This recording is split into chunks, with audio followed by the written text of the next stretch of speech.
नमस्कार भावांनो, मी आज तुम्हाला देणार आहे VN चे QR कोड आणि त्यासोबत ती QR कोड कसा अप्लाय करायचं ती मी सांगणार आहे. चला आपला व्हिडिओ चालू करून घेऊ.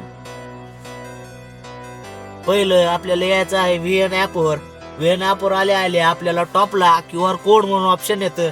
तिथे QR कोडला टच करून आपल्याला पुन्हा मध्ये ॲड फोटो मध्ये जायचं आहे. ॲड फोटो मध्ये गेल्या आपल्याला तिथं आपला स्क्रीनशॉट ज्याचा जसं म्हणचाल आपलं QR कोड टाकून घ्यायचा आहे. त्याच्यात QR कोड टाकले आपल्याला तिथं लगेच डाउनलोड म्हणून ऑप्शन येतं. डाउनलोड करून घ्यायचं. नंबर 1 डाउनलोड करून घेतल्या आपल्याला तिथं सांगण्यात येतं आपल्याला ॲड फोटोज म्हणून ऑप्शन येतो. ॲड फोटोज म्हणून ऑप्शन आल्या आपण तिथं फोटोज ॲड करून घ्यायचा आहे. जेवढे ज्यांना म्हणाल फोटोज तेवढे ॲड करून घ्यायचे आणि नंबर 1 व्हिडिओ आपला बनवून जातो. नंबर 1 एक्सपोर्ट करून घ्यायचा आहे. एक्सपोर्ट करून घेतल्या आपला व्हिडिओ तयार होतो. प्रोसेस होऊन तयार होतो आपला व्हिडिओ. आणि मी तुम्हाला सांगितलं होतं व्हिडिओ चालू होताना मी तुम्हाला QR कोड देणार. QR कोड मी तुम्हाला माझ्या इंस्टाग्रामच्या ग्रुपवर देणार आहे.